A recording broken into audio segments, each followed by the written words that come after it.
Moi, je sais que je suis gitane, je suis fière, je parle, je crie, je lis, je suis allée à l'école. Hein. Je ne crois pas qu'un gitane soit fainéant. Hein. Quand il faut aller au boulot, on y va. Oui, il y va. Les gens qui parlent de nous en mal, c'est des gens qui ne nous connaissent pas bien. Je suis gitane et je viens de Gitanie. Voilà.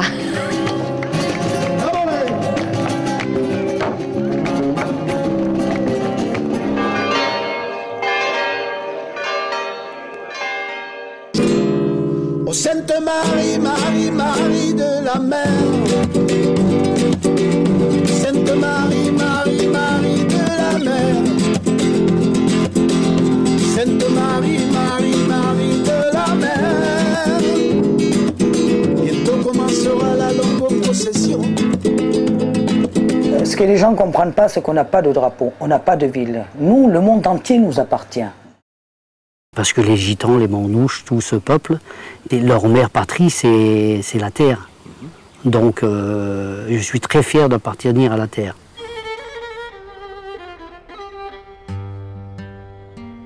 Là, en l'occurrence, à la culture gitane, qui est essentiellement basée d'abord sur une souffrance, une discrimination, une persécution qui existe depuis des siècles et des siècles. C'est pas normal qu'en France, tous ceux qui font partie de la communauté gitane ou gens du voyage, mais non, on leur donne un carnet.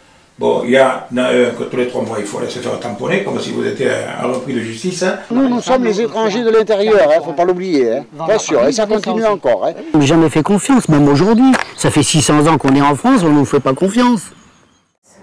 Et je crois qu'il n'y a pas de gens qui souffrent plus de l'injustice et du racisme non dit que les gens du voyage et les gitans. Hein. C'est des gens qui ont toujours été persécutés hein, et qui malgré tout ont une joie de vivre et une force de vie qui est incroyable.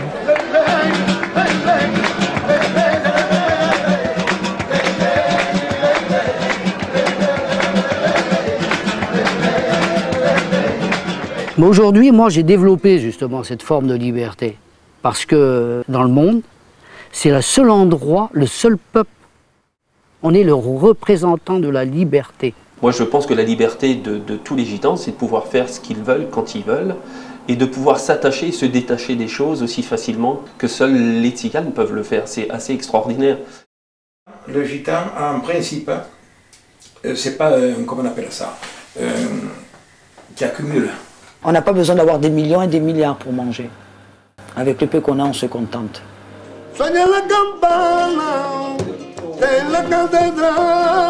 C'est pas possible, on ne peut pas se séparer de sa famille. Il ne peut pas y avoir de conflit de famille. S'il y a conflit de famille, ça veut dire automatiquement séparation.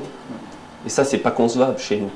Donc quand on se marie pour reconstruire et fonder une nouvelle famille, elle vient en fait agrandir sa première famille. Et donc c'est pour ça qu'on a des familles très très importantes dans les communautés gitanes. Ma fille, elle est née qu'elle a 55 ans. Elle est grand-mère 11 ou 12 fois. Et j'ai tous ces petits-fils, moi. Je ne sais pas combien, 22 ou 23 arrière-petits-fils. Chez nous, les enfants, on les fait grandir. Je vous explique comme ils nous ont fait grandir déjà nos grands-parents. Chaque membre de la communauté aurait presque un droit de regard à la fois sur l'éducation et le comportement de l'enfant. L'enfant fait partie d'une famille, mais aussi d'une communauté.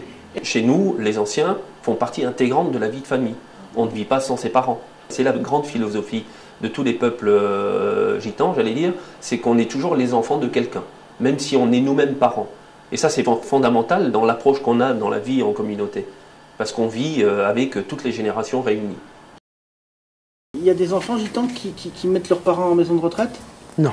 Aucun de chez nous, on a mis encore là. C'est rare, hein? Non. Forcément, le patrimoine aujourd'hui, et j'allais dire cet héritage culturel qui existait, est en train de s'effilocher de plus en plus et de se perdre.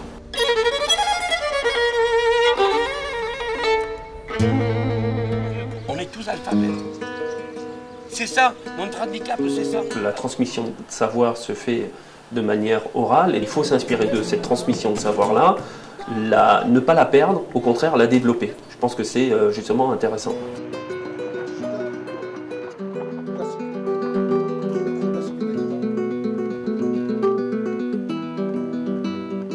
La musique a de toute manière été depuis des siècles et des siècles notamment dans certains cas, le seul moyen de communication possible entre les familles.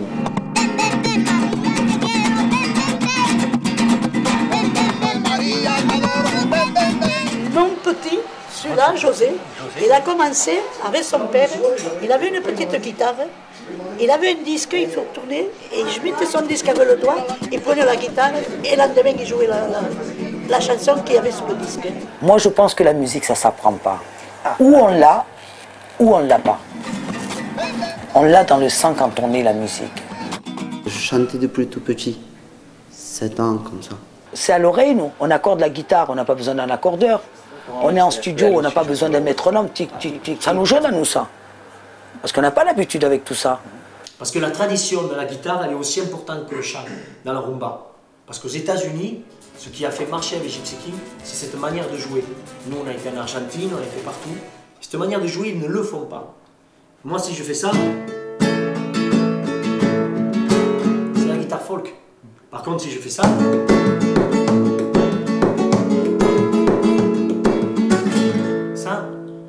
si moi je vous le fais pas voir, vous pouvez pas l'apprendre. C'est vrai que quand on fait n'importe quel chant, on vous dit toujours ouais, il faut être droit, n'est-ce pas? Faut être droit, alors que quand on voit les chanteurs de flamenco, ils sont comme ça, ils sont courbés, ils sont vilains, ils font des grimaces, ils font des... Vraiment que ça sorte des tripes. Eh bien, j'ai appris en regardant ma grand-mère.